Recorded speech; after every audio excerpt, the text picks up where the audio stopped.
This program is for discussion purpose only. Business Plus TV or any of our anchor does not bear any responsibility or liability towards the content.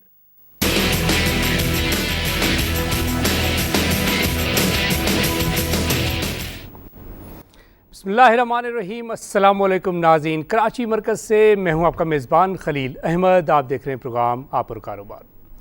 Pakistan के taxation system के हवाले से अगर हम बात करें तो आज से नहीं कई सालों से कई सवालात उठाए जा रहे हैं। ये कहा जाता है कि जी पाकिस्तान के टैक्सेशन सिस्टम में बहुत सारे प्रॉब्लम्स हैं, स्ट्रक्चरल प्रॉब्लम्स हैं और लो टैक्स बेस की वजह से ज़ाहिर है जो मैक्रो इकनॉमिक वीकनेसेस हैं उसको हम एज सच बेहतर तरीके से हैंडल नहीं कर पाते। अगर फिस्कल डेफिसिट को कम करना है, इस पे काबू पाना है, तो एक ही तरीका है कि आप अपने रेवेन्यू को बढ़ाएं। अब मैक्रो इकनॉमिक वीकनेसेस को हैंडल करने के लिए ज़ाहिर है अगर हम एजुकेशन की बात करें, हेल्थ की बात करें, इंफ्रास्ट्रक्चर की बात करें, सोशल रिफॉर्म्स की बात करें, तो बहुत ज़्यादा ज़रूरी है कि हमारा रेवेन्यू बेहतर तरीके से बढ़े। हर साल जब भी बजट अनाउंस होता है मेजर सुनी आती हैं कि जी इस दफ़ा इंशाल्लाह कोई 250 अरब 300 अरब रुपए इस तरीके से बढ़ाए जाएंगे। 3.1 ट्रिलियन रुपीस का टारगेट है इस फिस्कल का कलेक्शन का। क्या ये होगा? कभी भी जब भी देखें, कई सालों से देखें, कभी भी हमने टारगेट तो अचीव किया नहीं। स्ट्रक्चरल प्रॉब्लम्स की अगर हम बात करें तो बाय एंड लार्ज जब हम बात करते हैं तो यही बात की जी लो टैक्स पेस है, टैक्स एवेजन है, टैक्स पेयर का ट्रस्ट नहीं है और एडमिनिस्ट्रेटिव प्रॉब्लम्स है। अब ये तमाम चीज़ें हम अरसे से सुन रहे हैं, लेकिन इस पे अमल दरामद कब होगा, इसके लिए पॉलिसीज़ कब बनेगी, और फिर जब पॉलिसीज़ बनती हैं टैक्स के हवाले से हम अक्सर बात करते हैं तो हमेशा ये कहा जाता है कि जी टैक्स पॉलिसी जब बनती है तो उसमें बेसिकली होता क्या है, होता यह है कि एक तरफ तो हम एग्जेम्पशंस और कंसेशंस दे जाते हैं कि कंसेशन दे दिया इन साहब को, इन कंपनी को, और एग्जेम्पशन दे दी, और दूसरी तरफ हम ये कहते हैं कि जी इनडायरेक्ट टैक्सेस को बढ़ाएं।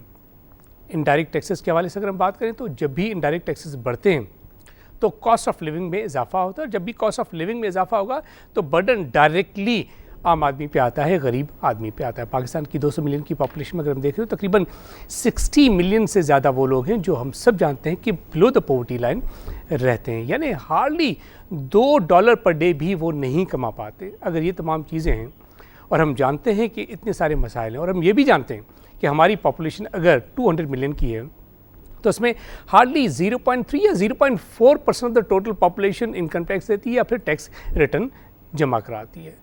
अब इसके लिए क्या इकदाम किए जा रहे हैं, क्या लेटर्स भेजे जाएंगे, कोई स्ट्रिंजेंट मेजर्स ली जा रही हैं या नहीं। फिर हम ये भी जानते हैं कि पाकिस्तान में तकरीबन एक अंदाजे के मुताबिक 7 मिलियन यानी 70 लाख के करीब वो लोग हैं जो इनकम टैक्स एलिजिबल हैं, यानी इनकम टैक्स उनको देना चाहिए, और देते कितने हैं, कोई हार्डली 0.5 मिलियन, यानी कोई 50 लाख के करीब मुश्किल से दे। 70 लाख की हमने बात की और 50,000 के करीब दे दिया। 70 लाख एक बहुत बड़ी फिगर और 50,000 एक बहुत ही कम फिगर। हम जानते हैं कि ये 70 लाख वो लोग हैं जिनको इनकम टैक्स देना चाहिए लेकिन वो नहीं दे रहे। हार्डली 50,000 60,000 लोग देते हैं। रिटर्न्स जमा कराने के हवाले से मकसद देते हैं कि तारीख बढ़ाई जाती है, एक्सटेंशन। एक दफ़ा तारीख दी जाती है, फिर बढ़ाई जाती है, फिर और ये सिलसिला चलता रहता है। और मुझे भी पता है और सबको पता है कि तारीख ने बढ़ना ही बढ़ना है, देखेंगे। ट्रेडर्स की बात की जाती है तो 0.3% withholding tax on the transaction, 50,000 से ज़्यादा का अमाउंट अगर आप विड्रॉ करते हैं, ये डिसीजन आया था तो ट्रेडर्स ने, ताजरों ने हड़तालें शुरू कर दी। जब एनालिसिस करता हूँ तो ताजरों का अगर मैं जीडीपी में शेयर की बात करूँ तकरीबन 18% से ज़्यादा का, और टैक्स कितने देते हैं, 1% भी शायद ही हो। जब सारी मसाइल, सारी चीज़ें हमें पता हैं और सारे मसाइल का हमें इल्म है तो हम आखिर इक़दामात क्यों नहीं कर रहे। फिर इक़दामात करने की बात आती है तो हम कहते हैं कि जी इनडायरेक्ट टैक्सेस तकरीबन 60% से ज़्यादा की जो टैक्स कलेक्शन होती है इनडायरेक्ट टैक्सेस के ज़रिए होती है।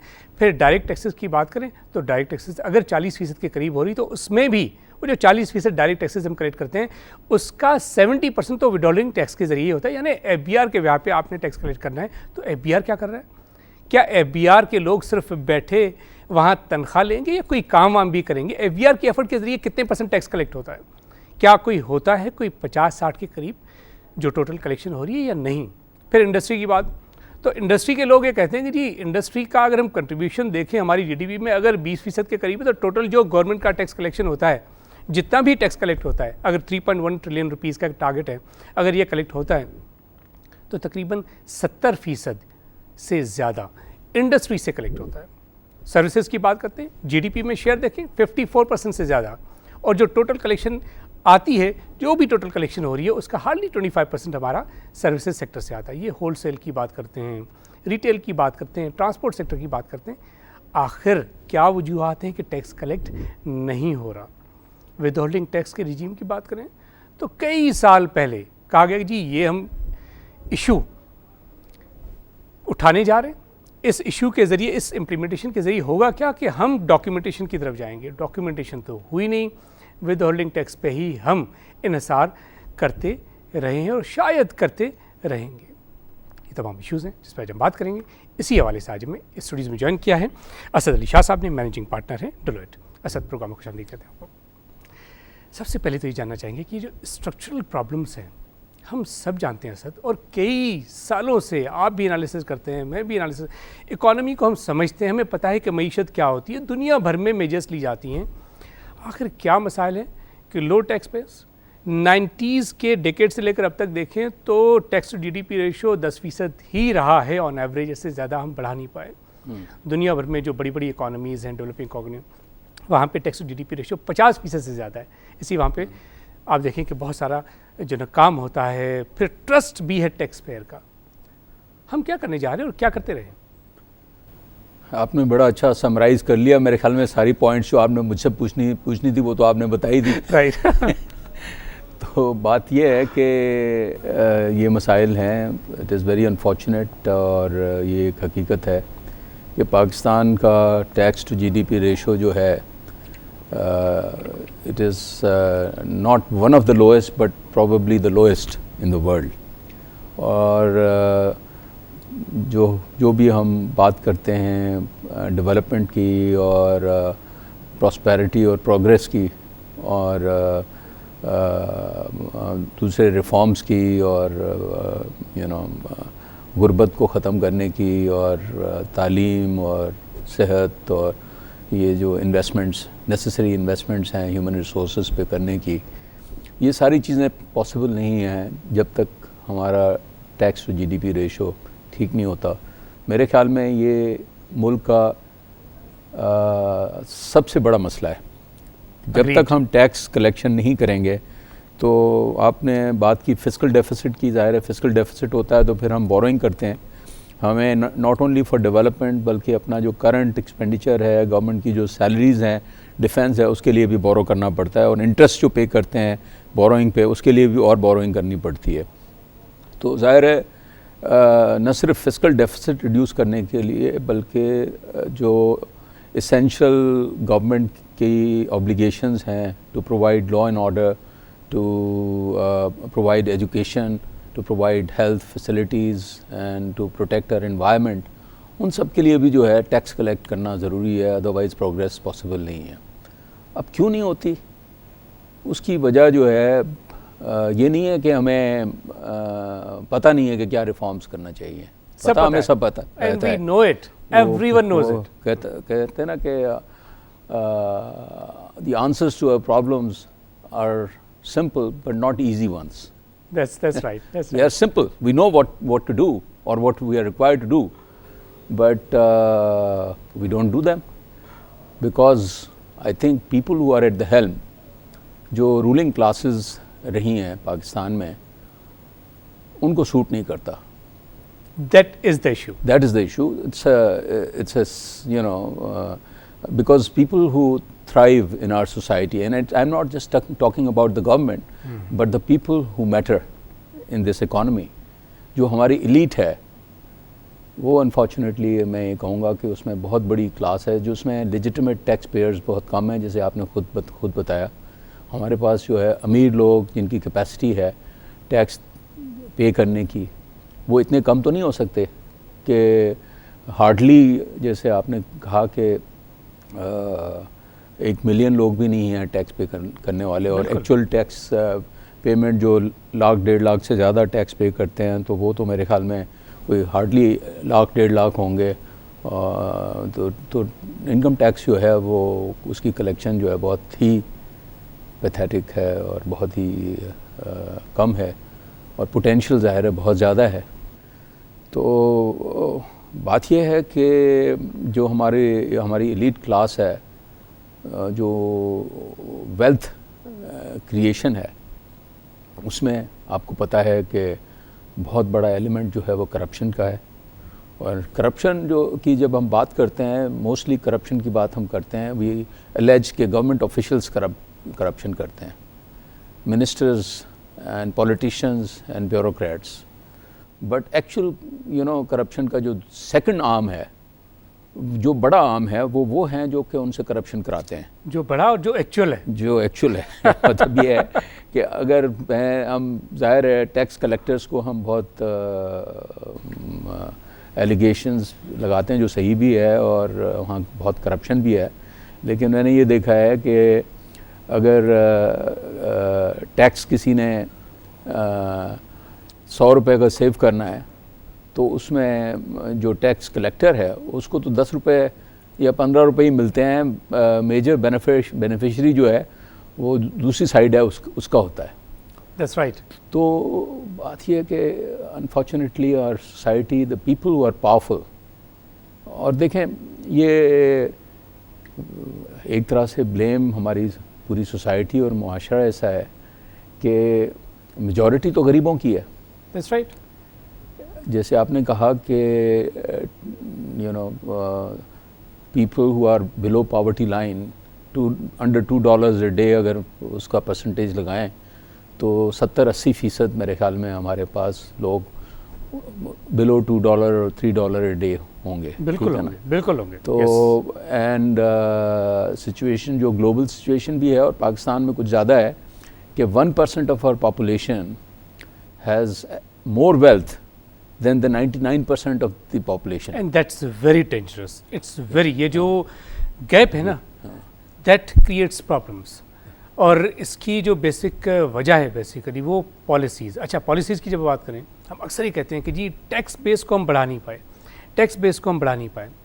हम सब जानते हैं 2 ही मसाइल हैं, 2 ही रीजंस हैं टैक्स बेस हमारा क्यों नहीं बढ़ा। टैक्स बेस हमारा इसलिए नहीं बढ़ा कि नंबर 1 एक तो एविजन कि टैक्स की चोरी और करप्शन, नंबर 2 जो है वो हम सब जानते हैं कि एग्जेम्पशंस एंड कंसेशंस। जब हमें सब पता है कि हमारा टैक्स बेस कभी भी नहीं बढ़ सकता जब तक हम इवेजन को, टैक्स की चोरी को ना रोकें, करप्शन को ना रोकें, और दूसरा ये कि ये जो हम कंसेशंस देते हैं, एग्जेम्पशंस देते हैं, चाहे किसी को भी दें, इंडिविजुअल्स को दें या फिर इंडस्ट्री को दें, जब तक ये हम ख़त्म नहीं करेंगे हमारा टैक्स टू जीडीपी रेशियो कभी नहीं बढ़ सकता, और हम कर नहीं रहे। सही बात है, वो जैसे मैंने कहा ना कि हमें सूट नहीं करता। मतलब पीपल हु मैटर उनको सूट नहीं करता ना, and they have lot of influence, not just the government, not just the I'm not just talking about the FBR and the finance minister and the policy makers, but the people who contribute in policy making or who are so influential. नहीं, जिम्मेदारी तो Asad bye and large देखें FBR पे आती है, finance minister पे आती है ना, टू बी वेरी ऑनेस्ट। देखें बिल्कुल आती है, किसको जिम्मेदार ठहराएं? बिल्कुल आती है। मैं तो जिम्मेदार नहीं हूँ, आप तो नहीं है ना, बेसिकली फाइनेंस मिनिस्टर है जिम्मेदार, FBR है जिम्मेदार, जो कलेक्शन करते हैं वो जिम्मेदार है ना, उन्हीं को चाहिए ना को बनाए। हाँ, लेकिन सवाल ये पैदा होता है कि एक फाइनेंस मिनिस्टर नहीं, मतलब ये है कि फॉर डेकेड्स पाकिस्तान बनने के बाद से जो है 6.5 कितने साल हो गए हैं आपके, इतने डेकेड्स हो गए हैं, every government has been failing in this basic duty of raising taxes. And why do you raise taxes? देखें taxation जो है वो बड़ी एक legitimate बात, taxation is something which distinguishes you from a civilized society and a jungle. बिल्कुल ठीक है ना, यू नीड टैक्सेस। डेमोक्रेसी और सिविलाइज सोसाइटी कैसे बनती है कि देयर एक मुल्क बनता है जिसमें लोग अपनी मर्जी के लोग जो हैं इलेक्ट करते हैं और उनको ड्यूटी देते हैं कि आप हमारे वेलफेयर के लिए काम करें, सोसाइटी को बेहतर करें, और उसमें इन डेमोक्रेसी और डेमोक्रेसी में मेजॉरिटी किसकी है? गरीबों की है। 90% लोग जो हैं, 80% हमारे लोग जो हैं वो गरीब लोग हैं, और जितना टैक्स कलेक्शन ज़्यादा होगी गरीबों को फ़ायदा होगा। अगर अज्यूमिंग के ज़्यादातर पैसा सही लगेगा, वो भी प्रॉब्लम है, वो भी प्रॉब्लम है कि वहाँ सही भी नहीं लगता। लेकिन बात यह है कि सही लगने से पहले पैसा कलेक्ट होना चाहिए ना, कुछ वेस्ट फिर भी हो जाएगा। लेकिन तो सबसे बड़ा बेनिफिशरी जो है वो अवाम होंगे अगर टैक्स कलेक्शन ज़्यादा होगी, अज्यूमिंग के उसमें से ज़्यादातर पैसा, ऑल्दो पीपल डाउट इट, लेकिन एजुकेशन पे लगेगा, सेहत पे लगेगा, लॉ एंड ऑर्डर पे लगेगा, डेवलपमेंट प्रोजेक्ट पे लगेगा, प्रॉस्पेरिटी पे लगेगा। तो बात यह है कि उसके बावजूद कि सारी हुकूमतें नाकाम हुई हैं इस अहम काम को करने से, लेकिन फिर भी लोग उन्हीं को इलेक्ट करते हैं। एक तो नाकाम हुई है, आई एग्री विद यू, और दूसरा ये कि सब ने एक ही तरीक़ाकार हमेशा अपनाया है। वो तरीक़ाकार क्या है कि जी जीएसटी को बढ़ा दें, 16 से 17% कर दें, और इनडायरेक्ट टैक्सेस पे आप फोकस रखें, और डायरेक्ट की जहाँ तक बात करें तो एक ही सेक्टर है, इसको छोड़ दें, इसी को आप निचोड़ें, कोशिश करें कि जितना ज़्यादा आप इसको निचोड़ सकते हैं। जो अक्सर बात करते हैं ना कि जी जब भी इनडायरेक्ट टैक्सेस आप बढ़ाएंगे दुनिया के किसी भी मुल्क वो गरीब आदमी के ऊपर टैक्स है, इनडायरेक्ट टैक्सेस जो हैं वो लिविंग आपकी बढ़ेगी।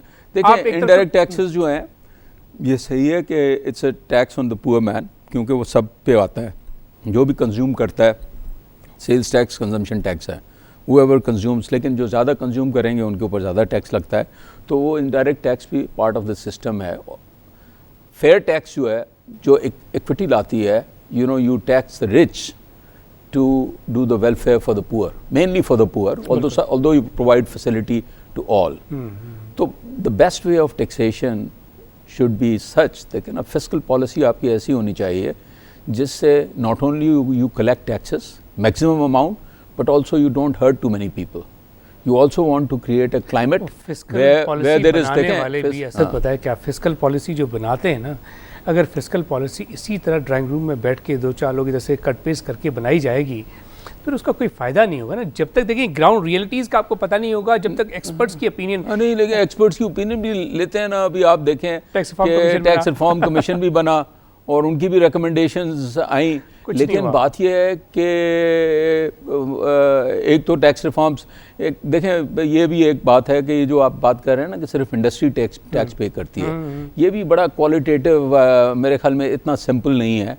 इंडस्ट्री भी, हमारी बहुत सारी इंडस्ट्रीज टैक्सेस नहीं पे करती, बिल्कुल नहीं, और ज़्यादातर हमारा बिजनेस क्लास जो है वो इनफॉर्मल सेक्टर में है या बहुत कम टैक्स पे करता है। जो जेन्युइन टैक्स हो रही है, जो कलेक्शन हो रही है उसको अगर देखिए, टैक्स कलेक्शन कहाँ से हो रही है, मेनली चंद सेक्टर्स हैं आपके। सबसे ज़्यादा जो टैक्स देते हैं वो एक फाइनेंशियल सेक्टर है, बैंक्स, मल्टीनेशनल्स टैक्स देते हैं, टेलीकॉम सेक्टर टैक्स देता है, एक दो बड़ी मतलब सीमेंट से आ रही होगी आजकल, लेकिन बहुत सारी टेक्सटाइल सेक्टर है फॉर इंस्टेंस, सबसे बड़ा जो हमारा है, उसमें तो मतलब एट वन टाइम ये कहा जाता था कि एक कंपनी ICI जो है वो पूरे टेक्सटाइल सेक्टर से ज़्यादा टैक्स देती है। फिर ये वो भी वक्त आया कि कहा गया कि जी वो रिफंड ज़्यादा ले लेते हैं, टैक्स एक्चुअली नेगेटिव टैक्स है। तो ये बात भी ये कहना कि ये इंडस्ट्री टैक्स दे रही है सिर्फ, वो मेरे ख्याल में गलत है। इतना सच नहीं है, पूरा क्लियर स्ट्रेट फॉरवर्ड सच नहीं है। जब फैक्ट्स एंड फिगर्स है हमारे पास, जब हमें पता है कि ये टोटल गवर्नमेंट का टैक्स कलेक्शन हुआ, तो आप क्वालिटेटिव देखें ना कि कहाँ से टैक्स आ रहा है।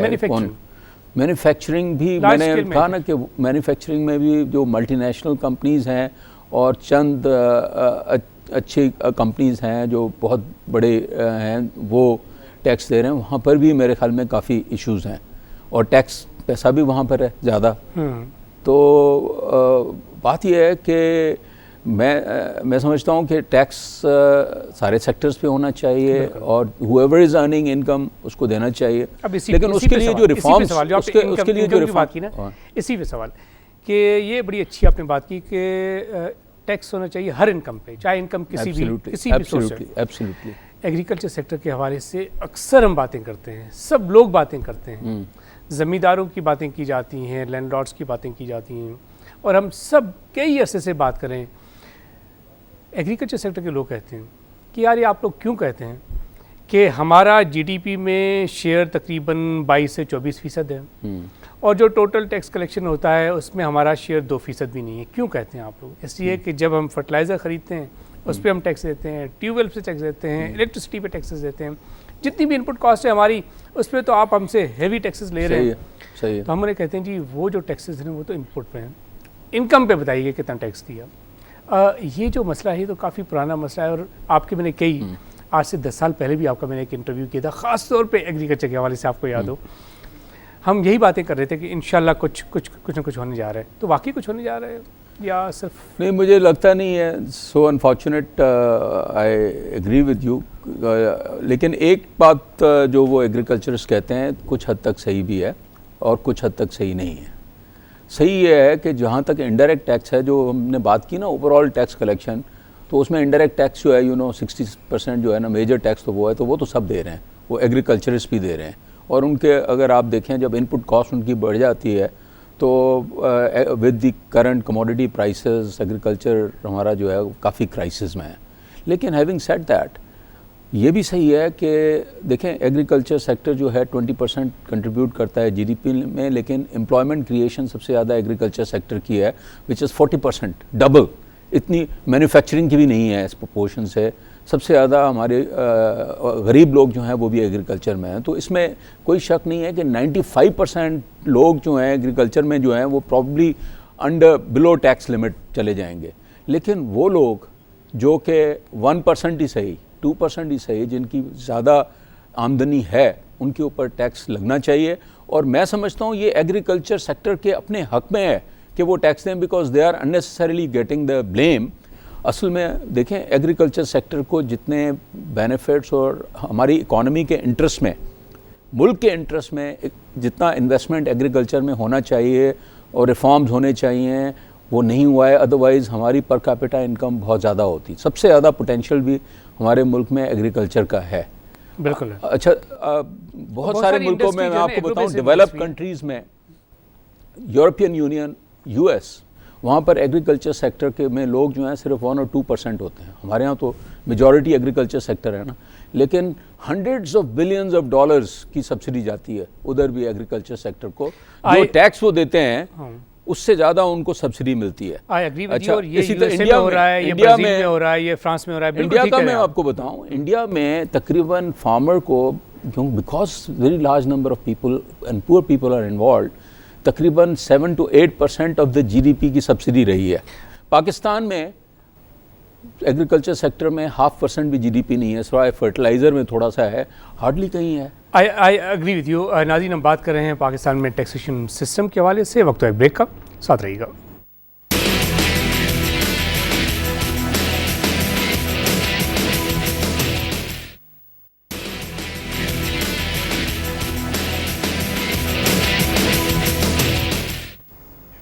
वेलकम बैक नाज़रीन। बात करें टैक्सेशन सिस्टम के हवाले से। अच्छा, अब क्या क्या इकदाम किए जाने चाहिए? टैक्स रिफॉर्म कमीशन तो एज सच कुछ रिजल्ट नहीं दिखा पाया। What should be done now?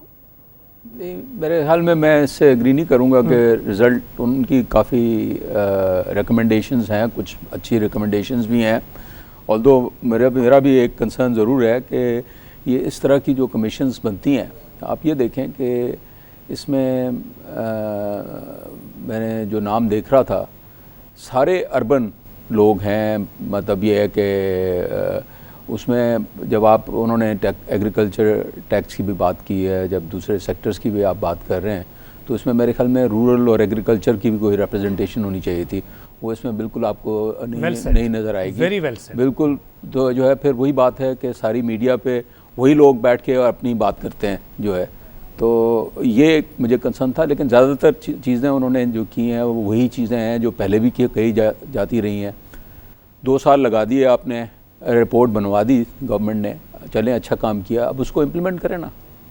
उनकी काफ़ी रिकमेंडेशंस अच्छी हैं और बेसिक चीज़ तो वो यही कह रहे हैं कि जो एग्जिस्टिंग आपका सेटअप है, जो FBR है, it has miserably failed to enforce and implement tax policy. Tax policy की भी इश्यूज़ उन्होंने कहा है कि टैक्स पॉलिसी भी ठीक नहीं है, and the organisation which collects which is responsible also need to be reinvented. उन्होंने तो ये कहा है कि इसको स्क्रैप करके नई ऑर्गेनाइजेशन बना दें। FBR जो है ये काम नहीं कर सकता। और मेरे ख्याल में यही सबसे ज़्यादा काम की बात है। मेरा ये ख्याल है कि टैक्स कलेक्शन सिस्टम को जो है ना री इन्वेंट करना पड़ेगा पाकिस्तान में। जो एग्जिस्टिंग जो पॉलिसी है और एग्जिस्टिंग जो फ्रेमवर्क्स हैं उनको काफ़ी हद तक जो है री इन्वेंट करना पड़ेगा। और there has to be a national tax policy. दूसरा प्रॉब्लम ये है कि ये सारे FBR और provincial tax authorities, there are multiple tax agencies, multiple taxes. तो that which also creates problems and more corruption. So there is a need to have a national tax policy and a holistic approach to taxation. अब इसी पे सवाल, जैसे आपने कहा कि एक नेशनल टैक्स पॉलिसी होनी चाहिए, क्या हमें वो मॉडल अपनाना चाहिए जो इंडिया में है कि एक रियासत से, एक स्टेट से दूसरी स्टेट आप जाते हैं तो वहाँ का अपना ही अलग सिस्टम है और ऐसा लगता है कि जैसे एक मुल्क से दूसरे मुल्क में जा रहे हैं। हम यहाँ अगर बात करते हैं प्रोविंशियल टैक्स कलेक्शन की, हम आज से कई साल पहले भी, कोई 8-10 साल पहले भी ये बात करते थे कि जी प्रोविंशियल टैक्स कलेक्शन 1% भी नहीं है, हमेशा फिस्कल ट्रांसफर सेंट्रल से होते थे।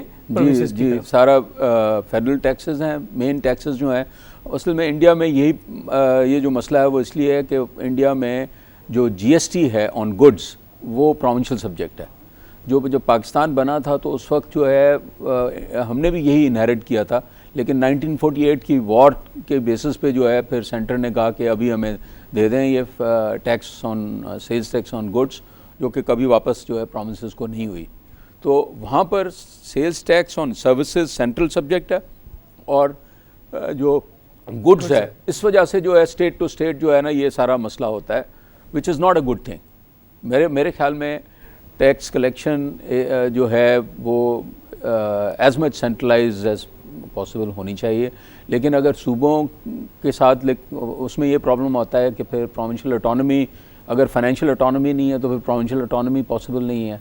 तो we have to work out a mechanism whereby provincial taxes जो है अगर प्रोविंसेस में डिवॉल्व करनी है तो the centre and the federal provincial agencies they need to work together. तो क्या आप समझते हैं they can't work in silos. Tax revenue authorities बनी हैं, जैसे सिंध रेवेन्यू बोर्ड बना, फिर इसी तरह पंजाब, बलूचिस्तान की बात कर रहे हैं, केपी की बात, तो इज इट गुड स्टेप?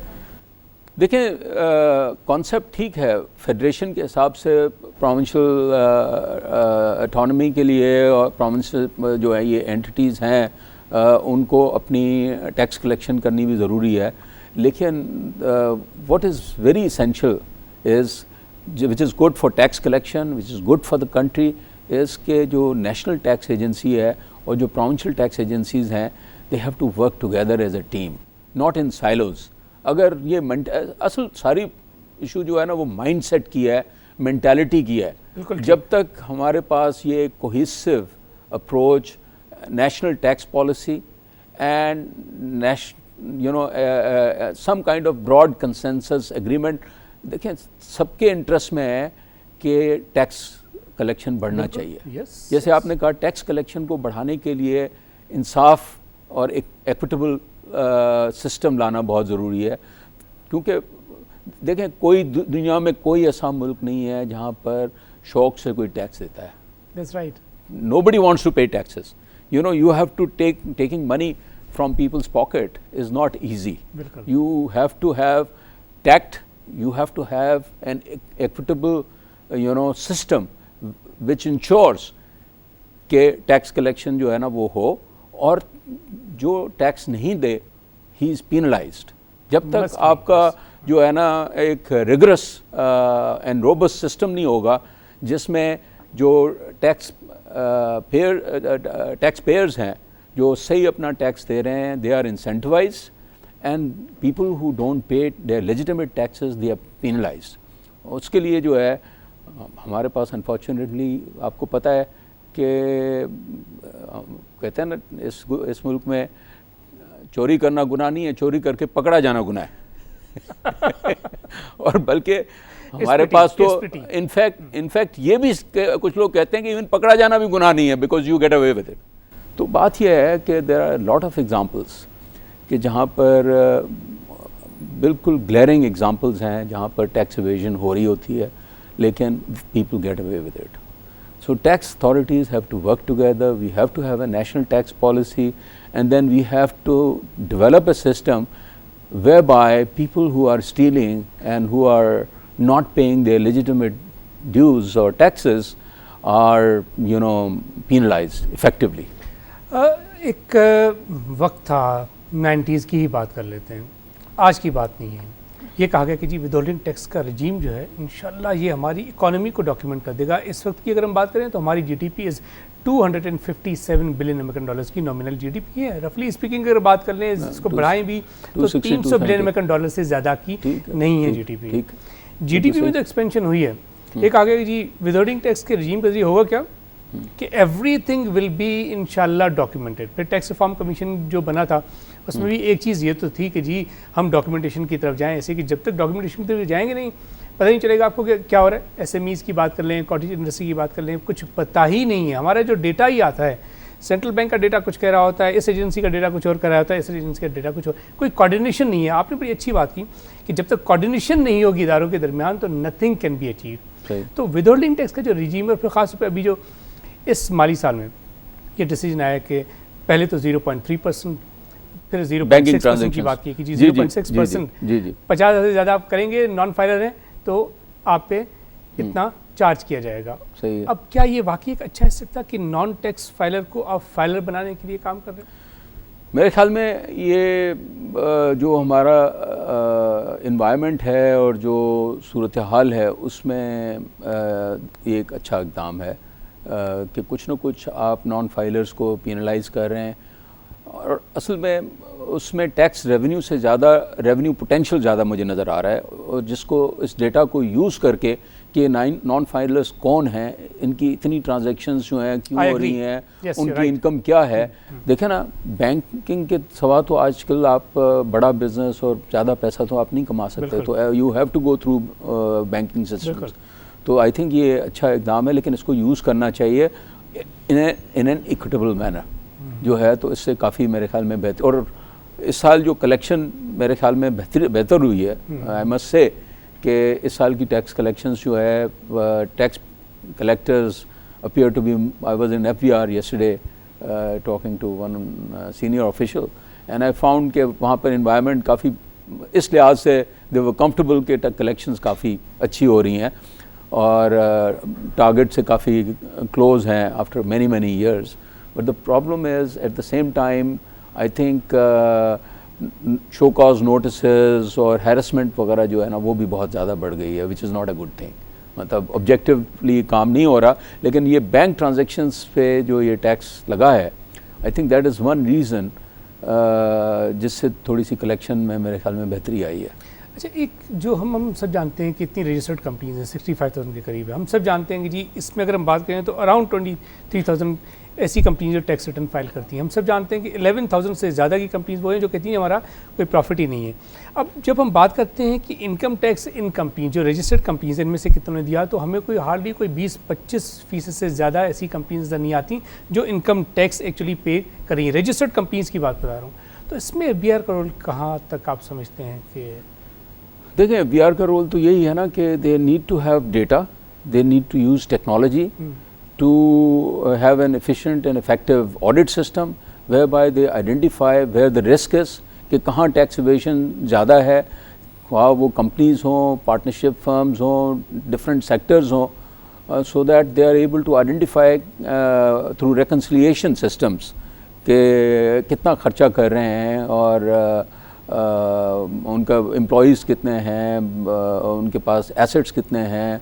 उससे मुख्तलिफ ऐसे तरीके हैं कि आपको पता चल सकता है अगर आपके पास सही टेक्नोलॉजी हो और डेटा हो और रिकन्सिलिएशन हो। अनफॉर्चुनेटली उन चीज़ों में जो है ना, हम बातें तो बहुत करते रहे हैं, लेकिन ये कि वो इफ़ेक्टिव ऑडिट सिस्टम और टैक्स असेसमेंट सिस्टम जो है ना वो इस्टेब्लिश नहीं कर पाए हम। ऑटोमेशन की तरफ हम कह रहे थे कई सालों से कि जी ऑटोमेशन की तरफ आ रहे हैं, इंशाल्लाह अब हर चीज़ इतनी ऑटोमेटेड हो जाएगी कि आपकी हर ट्रांजैक्शन जो है वो नोट हो रही होगी। क्यों बहुत मरतबा कहा गया, और इतना आजकल के ज़माने में इट इज़ नॉट डिफ़िकल्ट। उनके पास सारा डेटा है, प्रॉपर्टीज़ का डेटा है, व्हीकल्स का डेटा है, आपके पास जो ट्रैवल कर रहे हैं, बैंकिंग ट्रांजैक्शंस देखें ना, तीन ही चीज़ें हैं ना मेन चीज़, या आपके पास जो पैसा है कैश जो है या बैंक में होगा या बैंक ट्रांजैक्शन से पता चलेगा, या आपके पास जो है प्रॉपर्टीज़ होंगी वो आपको डेटा मिल सकता है, या आपके पास जो है व्हीकल्स होंगी उसकी रजिस्ट्रेशन आपके पास हो सकता है। ये सारा डेटा उनके पास आ सकता है। और आजकल वो जो एनालिटिक्स है, they should have an analytics wing, you know, जिसमें डेटा को एनालाइज करके आप आइडेंटिफाई कर सकते हैं कि कहाँ कहाँ कितना एविजन है और पोटेंशियल है, और आप जो है टैक्स कर सकते हैं। लेकिन it requires objective handling and will, you know, and effective capacity. Problem ये है कि FBR के पास जो IT का एरिया है, प्राल एक ऑर्गेनाइजेशन है, उनका हमेशा सिस्टम बैठा होता है जो है मोस्टली मैल फंक्शन कर रहा होता है, स्पेशली रिटर्न फाइल नहीं हो पाते उसकी वजह से। और दूसरा एक बहुत बड़ा इशू है आई थिंक कि जो लेजिटिमेट टैक्स पेयर्स हैं, जो जिनकी विदहोल्डिंग टैक्स, आप जैसे आपने बात की, वो ज़्यादा हो जाती है विदहोल्डिंग टैक्स, और टैक्स कलेक्शन इनपुट टैक्स ज़्यादा हो जाती है अगर सेल्स टैक्स में, तो बहुत सारे लोगों के billions of rupees, hundreds of billions जो है ना, वो रिफंड्स दबा के बैठे हुए हैं। अब देखें ये क्या इंसाफ है। यू आर एक्सपेक्टिंग कि एक सिटीज़न जो है या एक टैक्स पेयर जो है, तो वो तो आप कहते हैं कि अगर वो टैक्स नहीं देता अपना टाइम पे तो वो क्राइम है, आप उसको पेनलाइज करते हैं। अगर गवर्नमेंट जो है वो लेजिटिमेट टैक्स पेयर्स का, जिन्होंने एक्सेस टैक्स पे किया हुआ है, और आपको पता है इस तरह की, मेरा एक क्लाइंट है जिसका 30 अरब रुपए से ज़्यादा का टैक्स जो है, और प्रोमिसेस किए जाते हैं, और पता है मिनिस्टर साहब प्रॉमिस करते हैं यहाँ से रिफंड ऑर्डर जो है वो LTU ने इशू किए हुए हैं कि इनको 4 अरब रुपए के मेरे एक क्लाइंट के जो है ना वो पड़े हुए, 1 साल हो गया है, उस पर चेक्स नहीं दे रही है FBR। वो कहते हैं जी कि हम छोटे जो है ना 5 लाख और 10 लाख से नीचे जो हैं उनको क्लियर कर रहे हैं, बड़े रिफंड्स नहीं क्लियर। ये मुझे बताइए ये कहाँ सा इंसाफ है? You're right. Well, it was really wonderful having you on the show. Thank you so much, Asad Ali Shah. Thank you. तशरीफ लाए, बहुत शुक्रिया। वेल आज़ीम, अब तक लेते हैं अपने मेज़बान खलील अहमद और हमारी पूरी प्रोडक्शन टीम को इजाज़त दीजिए। अल्लाह हाफ़िज़।